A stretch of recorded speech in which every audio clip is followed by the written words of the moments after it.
Hi, I'm Melissa Moore. I'm one of the pastors here at Peace Hill Christian Fellowship, and today is January 3rd. It's the second Sunday after Christmas and the first Sunday of 2021. 2020 was a very hard year, to put it mildly. We had no promises either that 2021 is going to be easier.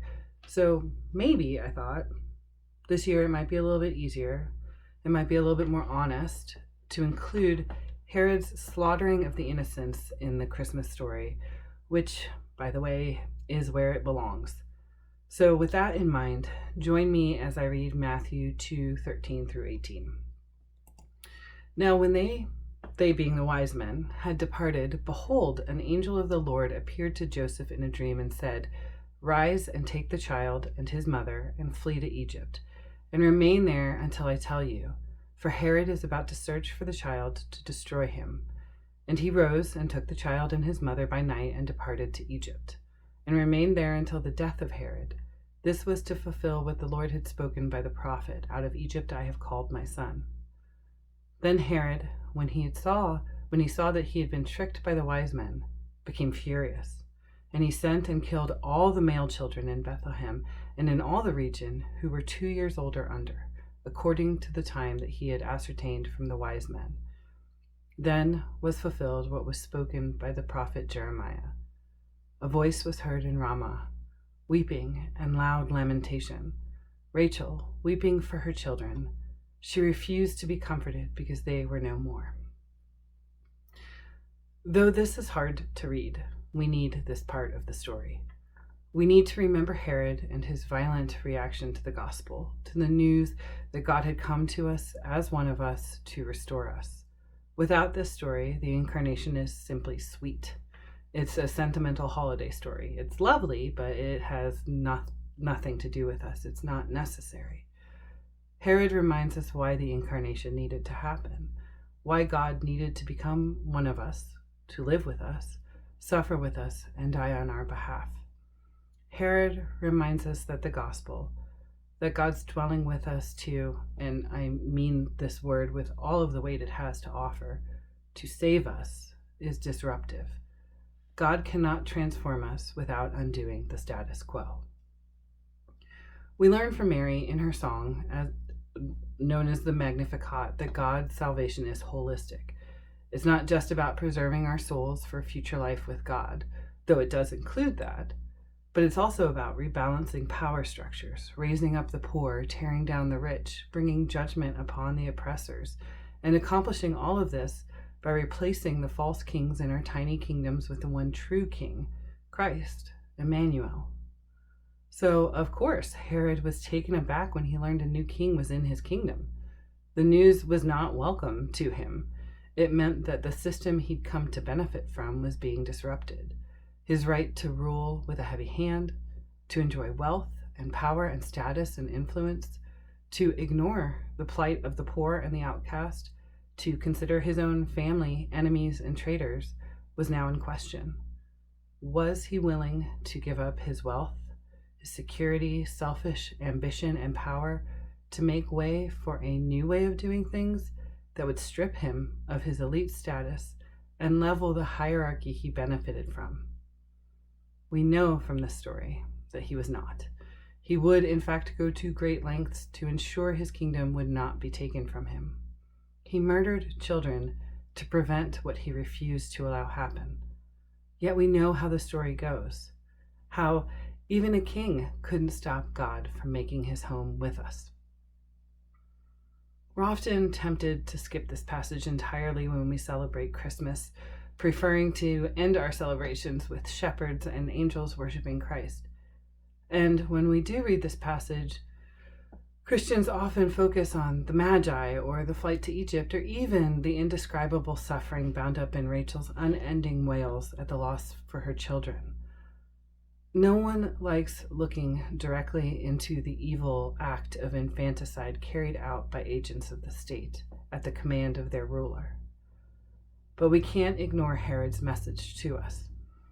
As mostly white, mostly middle-class citizens of one of the most powerful countries in the world, if we aren't troubled When foreigners from the East come in and tell us that there's a new king, we're not paying attention to the subversive, upending reality of the incarnation. The good news of the incarnation is, for those of us who enjoy relative ease in the status quo, threatening to our perceived security and power. And yet this is the gospel. This is the story of the birth of Christ. And it shifts quickly from a strange but beautiful birth to a story about refugees and political intrigue, about violence and about murdering innocent people by the hands of the state, about grief so powerful and expansive that those who mourn cannot be silenced. Jesus was born into a broken world. Herod reminds us that human nature, by nature, has been compromised. It is not well. It holds within it potential for great violence. We know that Christ's birth, life, and death did not take away violence and suffering in the here and now.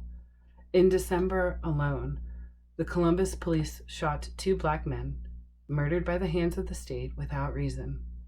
On Christmas Day, we woke up to news that a domestic terrorist had blown up downtown Nashville. We watch our politicians spiral out of control. We gnash our teeth at our friends and family and strangers who toss aside all care and precaution in the face of a deadly virus, perpetuating our isolation and our potential exposure. And we chafe against our confinements, more easily irritated by our housemates and desperate to see loved ones we never knew we could miss so badly. 2,000 plus years after Jesus' birth, Rachel still weeps. She can't be comforted. Her children have been taken from her, and no human, no person working within the status quo can restore what she has lost. So yes, we need to find ourselves in the weeping and the worshiping and the rejoicing and the fleeing, but we also need to find ourselves in Herod, in the brokenness that requires God to come in the first place. And yes, we're not all Herods in the most literal sense, and thank God for that. We do not literally kill children when we feel threatened, but we do not like our status quos to be compromised. Christ comes to offer new life, but at what cost? What will we have to release and reject to practice this new life? Like Herod, we prefer to protect what we know and are accustomed to, rather than make ourselves vulnerable and put our life in the hands of God. We alienate friends and family. When we come face to face with selfishness, whether in ourselves or in someone else, we stuff the truth of it deeper and deeper down, preferring not to ruffle feathers. And we avoid looking too deeply at things, afraid of what we'll find and what we'll have to change if we dig just a little bit deeper. Christmas brings us God incarnate. It brings us worship and praise. It brings us the promise that all things will be made right. But it also brings us Herod. It brings us the reminder that the death of Christ, in all his innocence, is necessary because we are not innocent. And when we stare into the depth of that truth, we weep with Rachel. We weep for the sorrow at what we are capable of. We weep for the sorrow at what others have done to us, for the sorrow of what we have lost, for the sorrow at the realization that, try as we might, we can't actually hold our kingdoms together forever anyway. They will crumble. In the darkness of this story, will we grasp all the more tightly to that which we cannot control, believing it to be safe? Or will we loosen our grip and let God enter our sorrow? Because while this story reminds us that we have so much to weep over, it also reminds us that we do not weep alone. God is with us in our suffering. He does not stand at a distance. Christ meets us in our sorrow, knowing our pain intimately, and he doesn't leave us there. As the ultimate innocent slaughtered on our behalf, he changes the story. He flips the status quo. He makes a way through the darkness and the sorrow for us. He leads us, if we let him, into truer, deeper life, rooted not in our selfishness and inability, but in his power and his permanent, full, abundant life. So which choice will we make when confronted by the subversive, fortune-flipping nature of the incarnation? Will we cast the gospel away, choosing instead to cling to our security, to our relative ease, our safe positions within society? Will we ignore injustice when we see it in our culture, in our communities, in our homes, and in ourselves, because we're fine with how things are? Will we believe we're safe and secure, refusing to allow God to flip the story? Or will we embrace God with us and all the uncertainty and vulnerability and self-awareness and bravery that embracing that requires? Will we let Christ enter the kingdoms we've built, knowing that after the dismantling of all things comes the creating of new things on unshakable foundations that are truly secure because they're not rooted in us, but in God? At Christmas, we celebrate God meeting us where we are, and where we are can often be hard to look at, but God does not leave us where we are. If we choose Christ, we choose to upend our status quo. And we will walk a new and difficult and often frightening path that knocks us off kilter and takes away our security in things as they are. But by attaching ourselves to Christ, we attach ourselves to that which is meant to be and that which will be. And as our status quos fade, they are replaced by an unshakable kingdom. We are carried by a king who knows our fears and our sufferings intimately, who weeps with us, who hears Rachel's wailing, who enters our mourning, not to judge it or dismiss it or respond to it with platitudes, but to transform it into life and joy along with the rest of the world. So let me close us out with a blessing.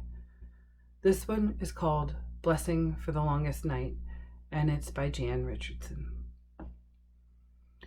All throughout these months, as the shadows have lengthened, this blessing has been gathering itself, making ready, preparing for this night.